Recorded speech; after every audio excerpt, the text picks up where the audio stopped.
The Valdrine Empire stretched across the stars like a dark shadow.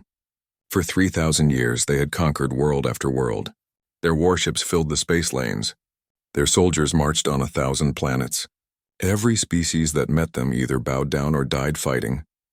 High Imperator Zalteth stood in his throne room on the capital world. He was tall, covered in dark scales that shimmered under the lights. His 4 eyes scanned the holographic map floating before him. 40% of the galaxy belonged to the Valdrine. The rest would follow soon enough. "My lord," General Cross said, bowing low, "the scout fleets have returned from the outer rim." Zalteth turned his massive head. "And what new worlds will kneel before us?" "An interesting discovery, my lord. A species calling themselves humans. They occupy several dozen worlds around a yellow star they call Sol." The Imperator's mouth curled into what might have been a smile. "Interesting? Why?" "They have faster-than-light travel, advanced technology, but their military appears weak. Our analysts classify them as Class 4 threat. Minimal." Zalteth laughed, a sound like grinding stones. "Minimal. They are all minimal until they understand the truth. Send them the standard message. 30 cycles to submit to Valdrine rule or face integration by force." 2 weeks later, Ambassador Chen stood on a Valdrine space station. She was a small woman with gray hair and sharp eyes. Around her, Valdrine soldiers towered over the human delegation. The walls pressed in close. Everything about this place was designed to make visitors feel small and powerless. "The High Imperator will not see you," a Valdrine official said. His tone was bored. "I am authorized to receive your answer. Will humanity submit to the glory of the Valdrine Empire?" Chen kept her face neutral. "We request more time to consider. Our worlds are scattered. We need to reach consensus." "Consensus?" The Valdrine laughed. "How quaint. Very well. You have 30 cycles. Not one more. Refuse, and we will take your worlds by force. Your people will serve us or they will burn. There is no third option." The delegation returned to Earth in silence. Chen watched the stars through the ship's window. She had seen the Valdrine fleet in the distance. Hundreds of ships, each one larger than anything humanity had built. If it came to war, Earth would lose. Badly. On Earth, the United Earth Defense Coalition met in an underground bunker. Fleet Admiral Sarah Kovac stood at the head of the table. She was in her 50s with short blonde hair and the bearing of someone who had seen combat. "Let's be clear," she said. "We cannot win a conventional war. The Valdrine have us outnumbered 50-1. Their shields are better. Their weapons hit harder. They've been doing this for 3,000 years. So we surrender?" asked a council member. "I didn't say that." Kovac brought up a display. "The Valdrine think we're weak. They think we'll either kneel or break. That's their mistake. We don't fight their way. We fight our way." Dr. Marcus Webb adjusted his glasses. He was a thin man who studied alien species. "I've analyzed everything we know about the Valdrine. They're powerful, but they're predictable. They follow doctrine, rules. They can't imagine an enemy that doesn't fight by the same rules." "What are you suggesting?" Chen asked. "We use their arrogance against them. We make them think they're winning, and then we hit them where they don't expect it." Captain Jake Morrison leaned forward. He was young for a special operations commander, but his eyes were old. "Guerrilla warfare, sabotage, make every victory cost them, make them bleed for every inch." "They'll destroy our colonies," someone protested. "They'll try to destroy them anyway," Kovac said quietly. "At least this way we fight back. And maybe, just maybe, we survive." The vote was close, but in the end Earth chose to fight. The 30 cycles passed.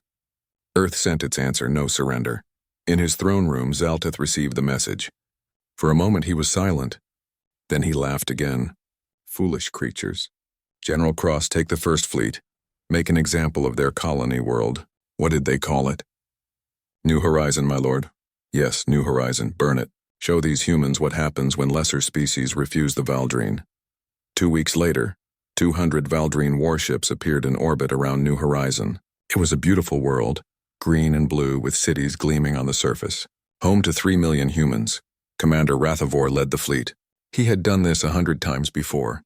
"Standard procedure," he ordered. "Destroy their orbital defenses. Then land troops to secure the infrastructure. Kill any who resist." The human defense fleet fought bravely. 20 ships against 200. They lasted 15 minutes. The Valdrine ships rained fire from orbit. Cities burned. Then the dropships landed carrying thousands of Valdrine soldiers. Rathfor watched from his command ship. Resistance is minimal. This will be over by nightfall. But as night fell on New Horizon, something changed. The human soldiers who had fought in the cities vanished. The Valdrine pushed forward into empty streets. Then the attacks began, explosions in buildings they had just secured.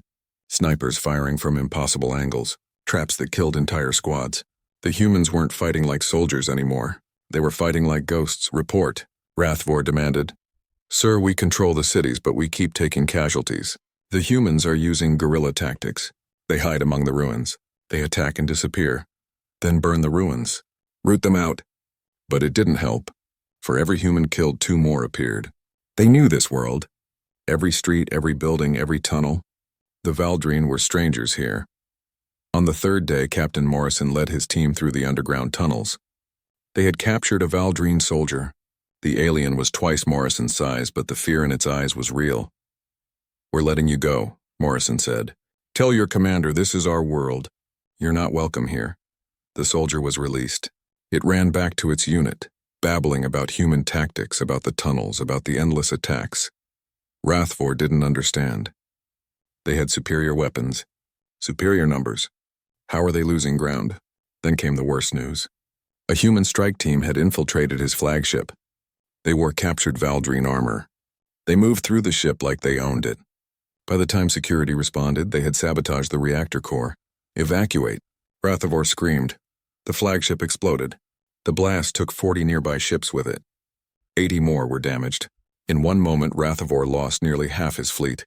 The survivors limped back to Valdrine space. Rathvor stood before Zalteth expecting execution. They cheated, Rathvor said. They don't fight with honor.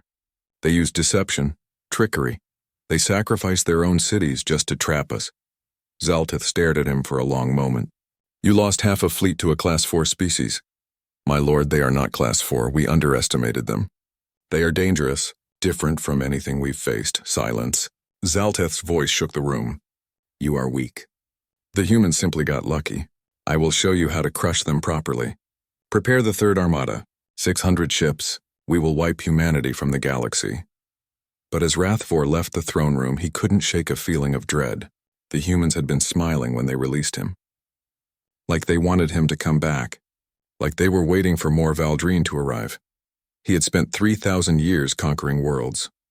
He had never seen soldiers smile like that. Like they welcomed death.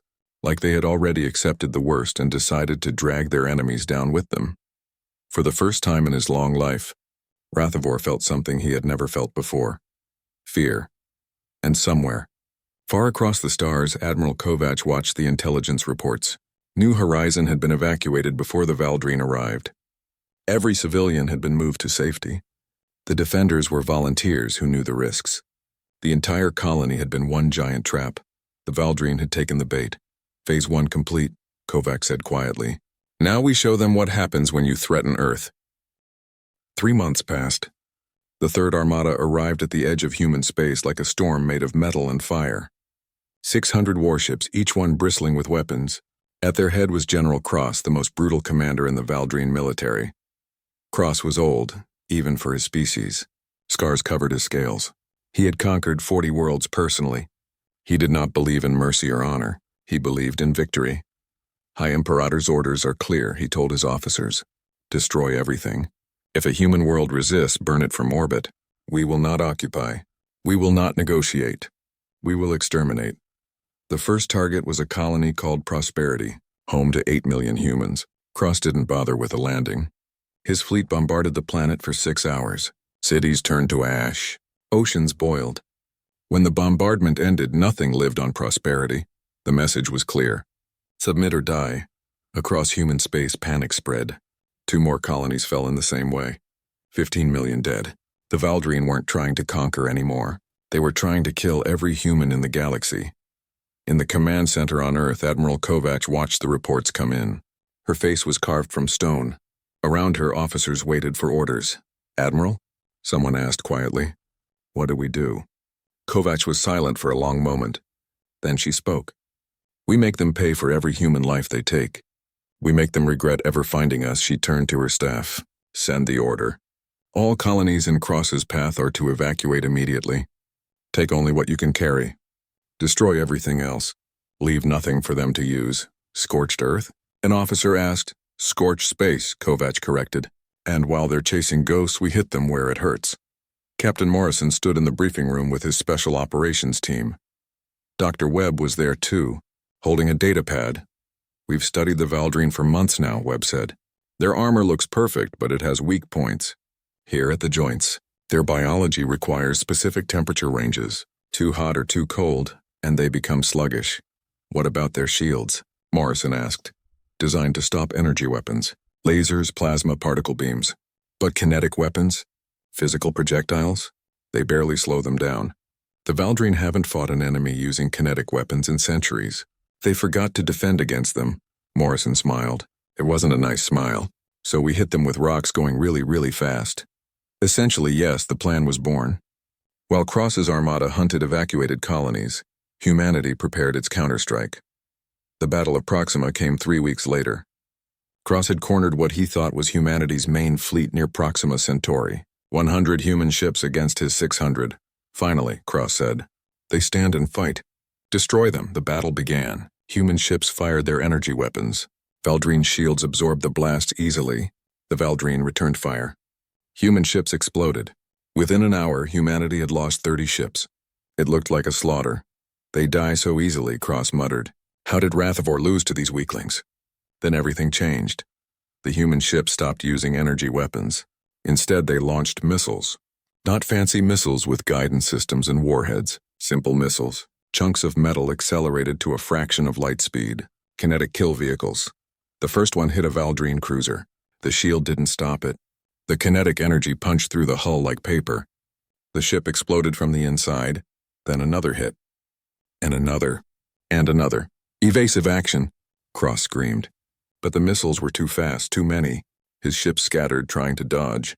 But in space, there was nowhere to hide. In 15 minutes, Cross lost 200 ships. The survivors retreated in chaos. Cross stared at his tactical display in shock. This is impossible. How did they, sir? An officer said quietly. The humans have been studying our tactics, learning. They knew our shields were weak against kinetic weapons. They've been preparing this for months. For the first time, Cross felt something other than confidence. He felt the cold touch of uncertainty. The battle changed the war. The Valdrine advance stopped. Cross had to regroup, repair his fleet, rethink his strategy. But humanity didn't give him time to think. Across Valdrine-occupied space, guerrilla cells activated. These were humans who had stayed behind when their colonies evacuated. They lived in the ruins, hid in the wilderness, and they made life hell for Valdrine occupation forces. Supply convoys exploded. Communications went dark. Valdrine soldiers disappeared in the night. The occupiers never felt safe. On Earth, Dr. Webb launched something new. He called it Project Whisper. Psychological warfare, he explained to Kovac. We've captured some Valdrine soldiers. We treat them well. Give them food, medical care. Then we let them go. Why would we release prisoners? Someone asked.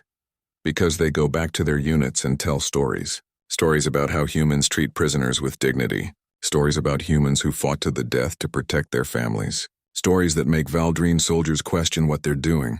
It worked better than Webb hoped. Captured Valdrine returned to their units changed. They whispered to their comrades. Is this war necessary? Are humans really the enemy? Why are we killing civilians?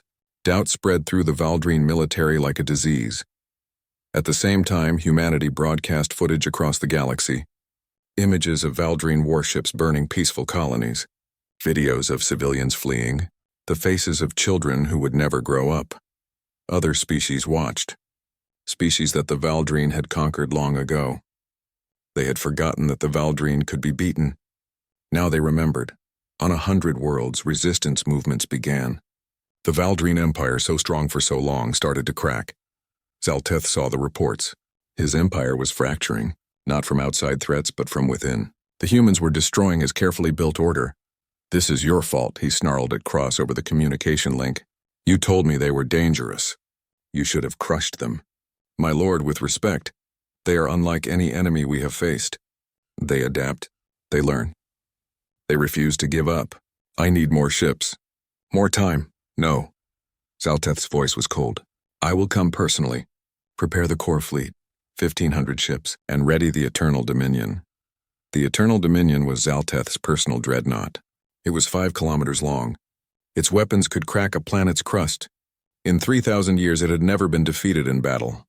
"My lord," Cross said carefully, "is that wise? If something happened to you, nothing will happen to me. I will go to Earth itself. I will sit in orbit above their homeworld and watch it burn. I will show the galaxy what happens to species that defy the Valdrine. I will make humanity extinct." Cross ended the communication. He sat alone in his command chamber. He had served the Empire for 2 centuries. He had never questioned the Imperator before, but now he wondered, what if the humans couldn't be beaten? What if they were something new? Something the Empire wasn't prepared to face? He thought about the human soldiers he had fought. They knew they were outmatched. They knew they would probably die.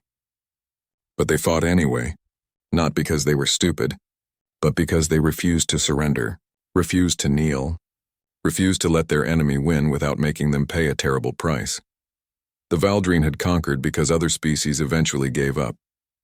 Eventually decided survival was more important than freedom. Eventually broke. But what if you fought a species that didn't know how to break? What if you fought a species that would drag you down into darkness with them, rather than surrender? Cross didn't have answers. But he knew one thing. The war had changed. The Valdrine weren't hunting anymore. They were in a fight for survival. And they didn't know it yet. On Earth, Admiral Kovac received intelligence that Zalteth himself was coming. The entire core fleet, the Eternal Dominion, everything the Valdrine had thrown at humanity's homeworld. She called a meeting of her top officers, Morrison, Webb, the fleet commanders, everyone who had helped bring humanity this far. "They're coming to end us," she said simply. "Everything they have. Everyone they can spare. They want to destroy Earth and break our spirit. Can we win?" someone asked. Kovac looked at each of them. "Not in a fair fight. But when have we ever fought fair?" She brought up a star map. "We've spent 6 months learning how to hurt them. Now we show them everything we've learned, and we show them one more thing. We show them that threatening Earth was the biggest mistake the Valdrine Empire ever made." Morrison leaned forward. "What's the plan?" Kovac smiled. It was a dangerous smile, the kind of smile that promised violence and victory in equal measure. "We let them come to us. We make them think they're winning. And then," she paused, "then we teach them the meaning of checkmate." 6 months after first contact, the Valdrine core fleet arrived at the edge of the Sol system. 1,500 warships formed a wall of metal and death. At the center, the Eternal Dominion hung in space like a dark moon. On the Dreadnought's bridge, High Imperator Zalteth watched the blue-green planet called Earth. So small, so fragile. Soon it would be ash. Broadcast to the entire galaxy, he commanded. "I want everyone to see this." The communication went out on every frequency. Every species in the galaxy received it. Zalteth's face appeared on a billion screens. "I am High Imperator Zalteth, Master of the Valdrine Empire. Today you witness the end of humanity." They refused to bow. They chose war. Now they will die. Let this be a lesson. The Valdrine are eternal. We are inevitable. Resistance is death. On Earth, people watched the broadcast. In bunkers and shelters, families held each other. Some prayed. Some cried. But none surrendered. Admiral Kovac stood in her command center, watching the Valdrine fleet approach. Around her, 300 human ships prepared for battle. It wasn't enough. Everyone knew it, all ships, she said calmly. Battle positions. Make them fight for every inch.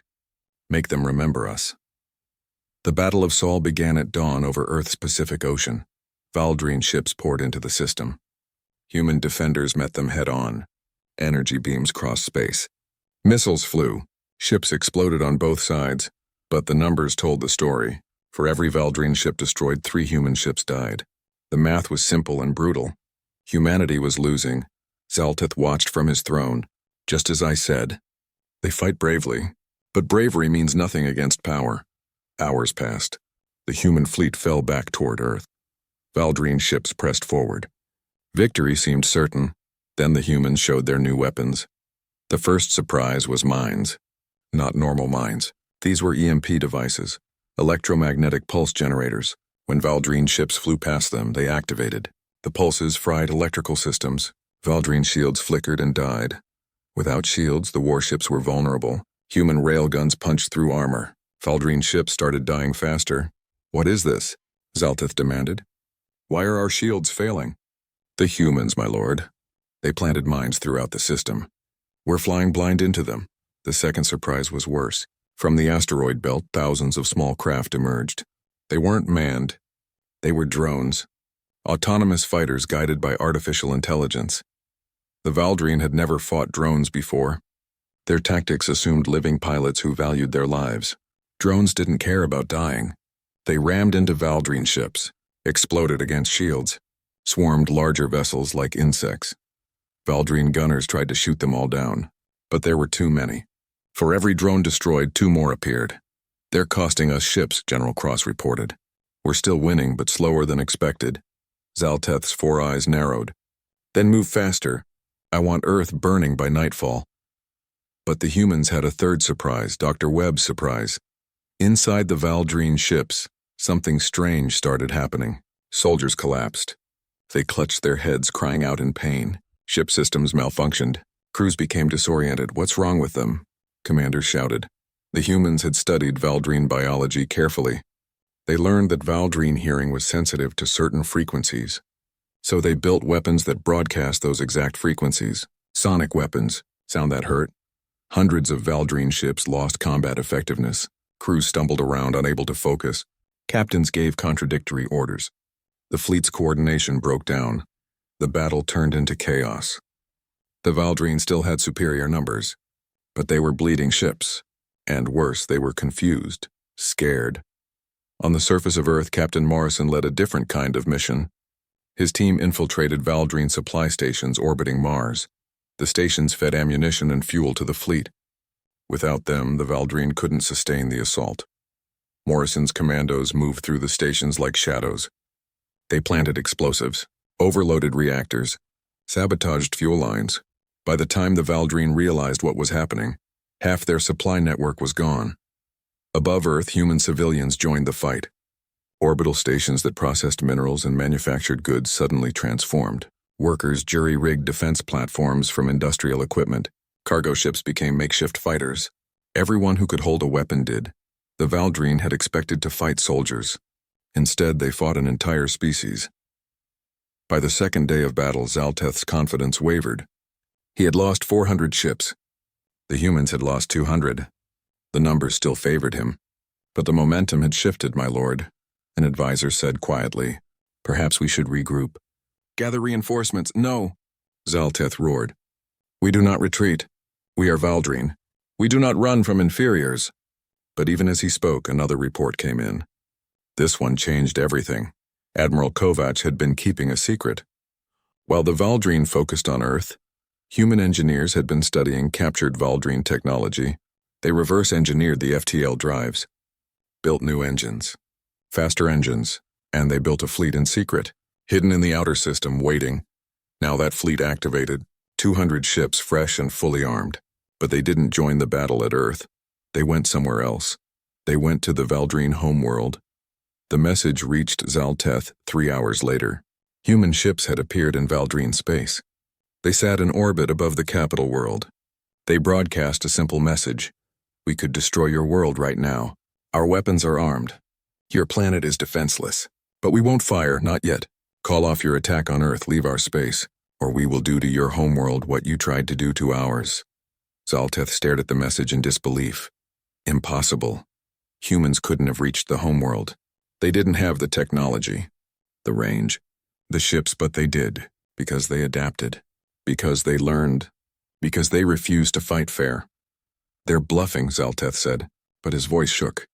"My lord," General Cross said carefully, "I don't think they are. The humans have shown they're willing to sacrifice everything. If we don't withdraw, they will fire. Then we'll kill them all. We'll burn Earth and lose our homeworld?" Cross interrupted, something he had never done before. "My lord, we've lost. Not in strength, but in will. The humans won't surrender, and they've proven they can hurt us worse than we can hurt them," Zalteth wanted to argue. But he looked at his tactical display. He had started with 1,500 ships. Now he had 1,100. The humans had started with 300. Now they had just over 100. But those 100 were still fighting, still defiant. still making his ships pay in blood, and 200 more held his homeworld hostage. "Order the fleet to withdraw," Zaltith said quietly. "My lord?" "I said withdraw!" His voice was anguished, defeated. "Pull back to defensive positions. Send a message to the human fleet at the homeworld. Tell them we're leaving Sol." The order went out. Slowly, reluctantly, the Valdrine fleet turned away from Earth. They retreated. For the first time in 3,000 years, the Valdrine Empire had lost. But Zaltith wasn't done. His pride wouldn't allow it. As his ship prepared to jump to FTL, he gave one last order. Target Earth with the Eternal Dominion's main weapon. "Full power! I want that planet cracked in half." Officers stared at him. "My lord, the truce." "Truce?" Zaltith laughed bitterly. "There is no truce. There is only victory or death, fire." The massive dreadnought's weapon charged. Energy gathered. In seconds, it would unleash enough power to shatter a world. But General Cross had heard enough. He had served the Empire faithfully for 200 years. He had killed and conquered without question. But this was madness. "Security," he said calmly. "Arrest the High Imperator." Zaltith spun around. "What? You dare to destroy the Empire," Cross said. "You would kill billions out of spite. You would make us monsters." "I won't allow it." The security forces moved forward. They hesitated only a moment. Then they grabbed Zaltith. The Imperator struggled, screaming threats and curses. But it was over. Cross took command. He sent a message to Admiral Kovac. "The High Imperator has been removed from power. The Valdrine Empire requests a ceasefire. We will discuss terms." On Earth, people emerged from shelters. They looked up at the sky where Valdrine ships had been. Now the sky was clear. Smoke rose from destroyed defense platforms. The planet was scarred. Millions had died, but Earth survived. Humanity survived. Admiral Kovac stood on a balcony watching the sunrise. Morrison joined her. "We won," he said simply. "We survived," Kovac corrected. "That's all we needed to do. Survive long enough to make them realize we couldn't be beaten." "What happens now?" Kovac smiled. "Now we rebuild, and we make sure the galaxy knows. Humanity doesn't start fights, but we sure as hell finish them." 3 months after the Battle of Sol, representatives from across the galaxy gathered on a neutral space station.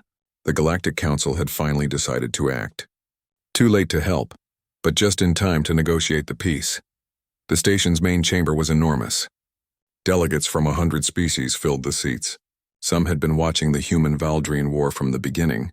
Others had been conquered by the Valdrine centuries ago and forced to stay silent. Ambassador Chen led the human delegation. She wore a simple black suit. No weapons, no armor. Just a diplomat with a datapad and a tired smile. Across the chamber sat the new Valdrine leadership. General Cross was now first commander of the Valdrine. He had taken power after Zalteth's arrest. The old Imperator was in prison, charged with crimes against the Empire. Insanity. Reckless endangerment. Leading the Empire to the edge of destruction. Cross looked older than he had during the war. The weight of leadership sat heavy on his scaled shoulders. The council mediator called the session to order. She was a tall, thin alien with silver skin. Her species had been neutral for 1,000 years. "Perfect for mediating. We are here to discuss terms," she said.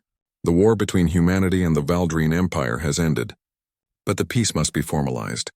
"Humanity, state your terms," Chen stood. She looked small next to most of the aliens, but her voice was clear and strong.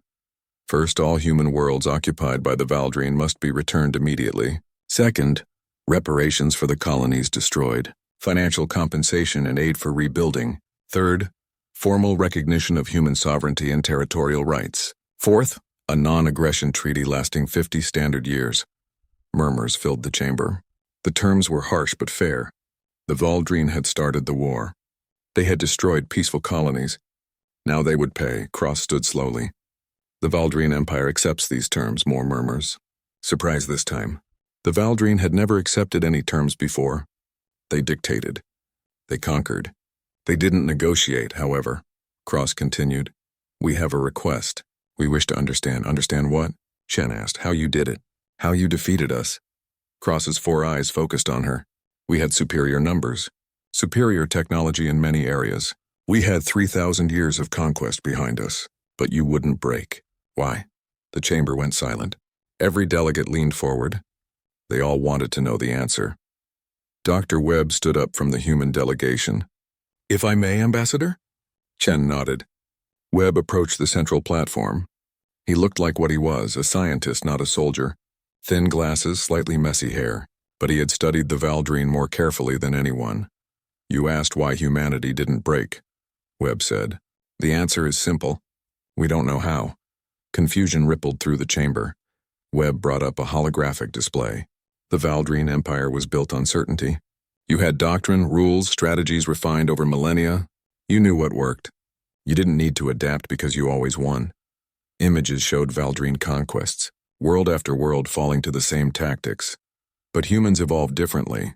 Our homeworld, Earth, is a violent place. Earthquakes, volcanoes, ice ages, diseases, predators. For millions of years, our survival depended on adaptation, on learning new things, on trying approaches that had never been tried before. The images changed, showed human history, wars, inventions, disasters, and recoveries. We don't have one way of fighting. We have 1,000 ways. When one doesn't work, we try another. We learn from every defeat. We study our enemies. We adapt faster than they can respond. Webb looked directly at Cross. You expected us to fight like you. Stand in formation. Follow doctrine. When we lost battles, you thought we would surrender, because that's what other species did. But you didn't, Cross said quietly. No, because humans have a strange relationship with losing. We hate it, but we've done it so many times in our history that we learned something important. Losing a battle doesn't mean losing the war. Defeat is just information, data on what doesn't work, so we try something else. The hologram showed the war, human tactics changing, evolving, learning. You also made another mistake, Webb continued. You thought our divisions made us weak. Humans don't have one government. We have hundreds. Different cultures, different languages, different beliefs. We argue constantly, fight among ourselves sometimes. Then how do you function? An alien delegate asked. Because when threatened, all those differences become strengths. Every culture brings different ideas, different solutions. We synthesize them. The best ideas rise to the top. It's messy, chaotic, but it works. Webb closed the hologram. There's one more thing. Maybe the most important thing. Humans have something we call stubbornness.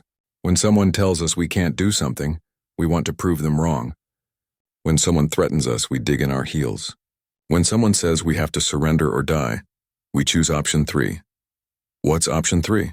The mediator asked. Webb smiled. Make the other side regret giving us only 2 choices. The chamber was silent for a long moment. Then, surprisingly, Cross began to laugh. Not a cruel laugh, a laugh of understanding. You're saying we lost because we didn't understand who we were fighting. Exactly, Webb said. You thought you were fighting a normal species. You weren't. You were fighting a species that spent millions of years learning how to survive impossible situations. We're not the strongest. We're not the smartest. But we're the hardest to kill. Because we never ever give up. Cross nodded slowly. We should have studied you better before attacking. Yes, Chen said, standing again. You should have. But it's too late for that. The question now is what happens next? The negotiations continued for days. The Valdrine agreed to all of humanity's terms. They returned occupied worlds, began paying reparations, signed the non-aggression treaty. But something else happened too, something unexpected. Other species that the Valdrine had conquered long ago saw what humanity had done. They saw that the mighty empire could be beaten. They saw that resistance was possible. Independence movements began. The Valdrine found themselves fighting a dozen small wars across their territory. Not wars of conquest, wars of liberation. The empire that had ruled for 3,000 years was crumbling. One night, Cross met privately with Admiral Kovac. The meeting wasn't official. Just 2 soldiers who respected each other. They sat in a quiet room on the space station. Cross had brought Valdrine wine. Kovac had brought Earth whiskey. They drank in silence for a while. I should hate you, Cross said finally. You destroyed everything I spent my life building. But you don't, Kovac said. It wasn't a question. No, because you were right. We were wrong. We thought conquest was strength. We thought obedience was order. We thought we were building an eternal empire. What were you really building? Cross was quiet for a long moment. A prison. For everyone. Including ourselves. We forgot how to change, how to grow. We became stagnant, dead even if we didn't know it. And now we learn, if we survive. Many Valdrine want to fight, to reclaim our glory. But others like me see the truth. The galaxy has changed. We either adapt or we die. Just like you said. Kovac poured more whiskey. For what it's worth, you made the right choice. Arresting Zalteth. Stopping him from destroying Earth, that took courage. It took fear, cross-corrected. Fear of what we had become. Fear that if we destroyed Earth, we would become monsters. True monsters, not just conquerors. There's a human saying, Kovac said. It takes a brave person to fight. But it takes a braver person to stop fighting when fighting is all you know. Cross lifted his glass. To bravery, then. Both kinds, they drank. Outside the window, stars shone. The same stars that had watched empires rise and fall for billions of years. The same stars that would watch whatever came next. In another part of the station, Ambassador Chen met with delegates from other species. Small species. Weak species. Species that had survived under Valdrine rule by staying quiet and obedient. You fought them, one delegate said. His species looked like large insects. You actually fought them and won. We survived, Chen corrected gently. There's a difference. But you showed it's possible. Our people want to be free. Will you help us? Chen looked at the gathered delegates. Dozens of species, billions of people who wanted what Earth had always had, freedom to choose their own path. Yes, she said, but not by fighting your wars for you. We'll teach you what we learned. We'll stand with you. We'll provide support. But your freedom has to be yours. We can't give it to you. You have to take it. The delegates looked at each other. Some seemed disappointed. Others seemed energized. That's fair, the insect delegate said. When do we start? Chen smiled. Right now. Let's talk about asymmetric warfare tactics. As the meeting began, a new alliance was being born. Not an empire. Not a conquest. An alliance of free people who refused to kneel.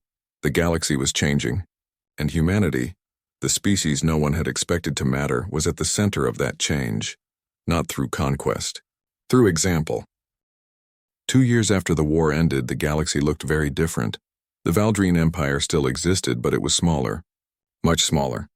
24 species had won their independence. Others negotiated for autonomy, while remaining loosely connected to Valdrine space. The age of the single dominant empire was over. In its place, something new was forming. The Free Species Alliance. It started small. Humanity. A few brave species that had fought for independence. But it grew. Every month, new members joined. The alliance wasn't like the empire. There was no supreme ruler, no capital world that controlled everything. Each species governed itself. They came together only for mutual defense and trade. It was messy. Arguments happened constantly. But it worked. Admiral Kovac was now Supreme Commander of the Alliance Defense Force. It was a title that sounded impressive, but gave her headaches. Managing one human fleet was challenging. Managing fleets from 30 different species, each with their own tactics and technology, was chaos. She loved it. Captain Morrison had a new job, too. He led joint training exercises, teaching alien soldiers how humans fought, more importantly, teaching them how to think like humans, how to adapt, how to find creative solutions. Stop thinking about doctrine, he shouted at a group of recruits from 6 different species. Doctrine is what you do when everything goes according to plan. I'm teaching you what to do when everything goes wrong. A recruit raised a tentacle. She was from a species that looked like intelligent octopi. But Instructor Morrison, shouldn't we have a plan? Of course you should have a plan, Morrison said. Have 3 plans. And be ready to throw all 3 away when the enemy does something unexpected. That's the point. Adaptability isn't about having the right answer. It's about finding answers on the fly. Dr. Webb had become something of a celebrity. He wrote a book called Understanding Humanity, a guide for the galaxy. It became a bestseller across 40 worlds. Species that had never met humans wanted to understand these strange primates who had changed everything. Webb traveled the galaxy, giving lectures. Not just about humanity, about adaptation, about diversity, about how differences make groups stronger, not weaker. On Earth, life slowly returned to normal. Cities were rebuilt. Memorials were erected for the dead. Children who had been born during the war grew up, hearing stories about the Battle of Sol, about the day humanity, proved it belonged among the stars, but not everyone was happy with the changes. In the ruins of the old Valdrine Empire, a movement grew. They called themselves the Purity Front. They believed the empire had lost because it had gone soft. Because leaders like Cross had accepted defeat instead of fighting to the last, they wanted the old ways back. The glory days, the time when Valdrine were masters and everyone else served. Their leader was Commander Zethrak. He had been a mid-level officer during the war. Young, ambitious, and filled with anger at what had happened to his people. The humans didn't beat us, he told his followers. Weakness beat us. Traitors like Cross beat us. If we had fought properly, if we hadn't surrendered, we would have won. His followers believed him. Thousands of Valdrine who missed the certainty of empire, who missed being important, who couldn't accept that the galaxy had moved on. The Purity Front started small. Protests, propaganda. But it grew. And eventually it turned violent. They attacked Alliance outposts, destroyed supply ships, killed diplomats who were trying to build peace. Cross, still the leader of what remained of the Valdrine government, condemned them. They represent the past, he said in a public broadcast. A past that failed. We must move forward, but moving forward was hard. Many Valdrine struggled with the new reality. For 3,000 years they had been conquerors. Now they were just another species. Average. Ordinary. It hurt. 6 months after the Purity Front emerged, they struck their biggest target yet. A joint human-Valdrine research station. Scientists from both species working together to develop new technology. The attack killed 37 people, 17 humans, 20 Valdrine scientists who the Purity Front called traitors. The galaxy held its breath. Would this restart the war? Ambassador Chen addressed the Alliance Council. The Purity Front doesn't represent all Valdrine. They represent fear. Fear of change. Fear of becoming irrelevant. If we respond with war, we prove them right. We show that humans and Valdrine can't coexist. We give them exactly what they want. Then what do you suggest? A delegate asked. We let them kill our people? No, Chen said firmly. We hunt them down. But we do it together, human and Valdrine forces. Working as partners, we show the galaxy that the Purity Front is wrong, that different species can stand together, that the future isn't about empires and conquest. It's about cooperation. The vote was close, but the council agreed. Commander Morrison led the joint task force. Half human, half Valdrine. They trained together for weeks, learning each other's methods. Building trust. At first it was rocky. Old hatreds died hard. Human soldiers remembered destroyed colonies. Valdrine soldiers remembered humiliating defeats. But slowly they found common ground. They were all soldiers. They all had jobs to do. They all wanted to protect innocent people. The operation took months. The Purity Front was well organized. They hid in the lawless regions between Alliance and independent space. But the Joint Task Force was patient. They gathered intelligence, tracked supply lines, identified leaders. When they finally struck, it was coordinated and decisive. Simultaneous raids on a dozen Purity Front bases. Most of the leadership was captured. Zethrak tried to fight. He died in the assault, weapon in hand, still believing the old ways were right. The operation was a success. But more importantly, it was a symbol. Humans and Valdrine fighting together, not against each other. Cross personally thanked Morrison after the operation. You could have taken revenge. Could have made sure more Valdrine died. You didn't. That's not who we are, Morrison said. We fight when we have to. But we don't fight for revenge. We fight for something better. I'm starting to understand that, Cross said. Your species is teaching us many things. Patience, cooperation, forgiveness. Morrison smiled. Don't give us too much credit. We're still learning those things ourselves. 3 years after the war, something unexpected happened. Sensors at the edge of the galaxy detected something. A signal, not natural, not from any known species. Ships were sent to investigate. What they found shocked everyone. A fleet, massive, alien. Nothing like any species in the known galaxy. They had technology that made even the Valdrine look primitive, and they were heading toward inhabited space.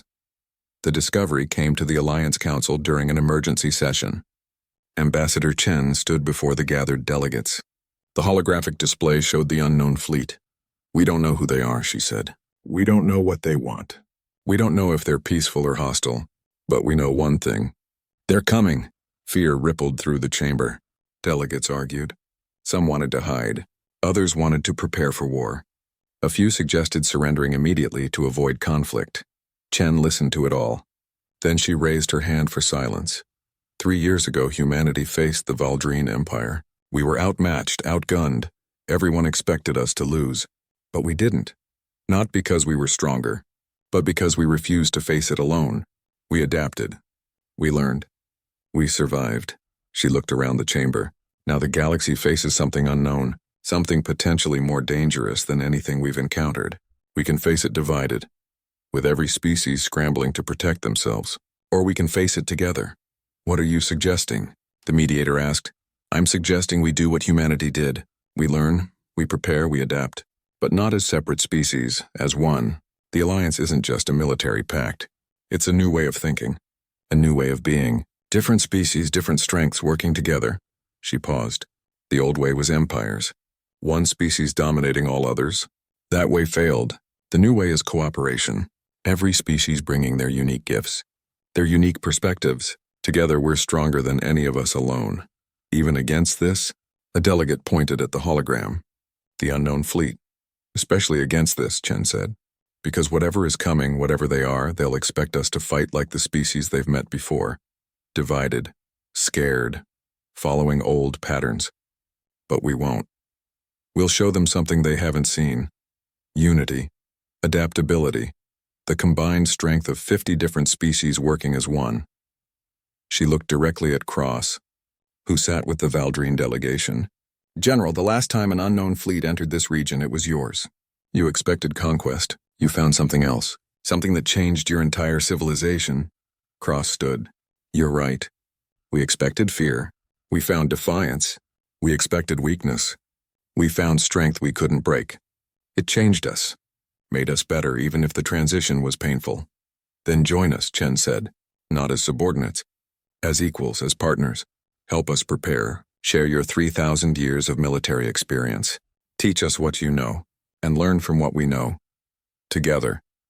The chamber was silent. Then slowly Cross nodded. The Valdrine stand with the Alliance. Whatever comes, we face it together. One by one, other delegates stood. Species that had been enemies months ago. Species that had nothing in common except the choice to stand together.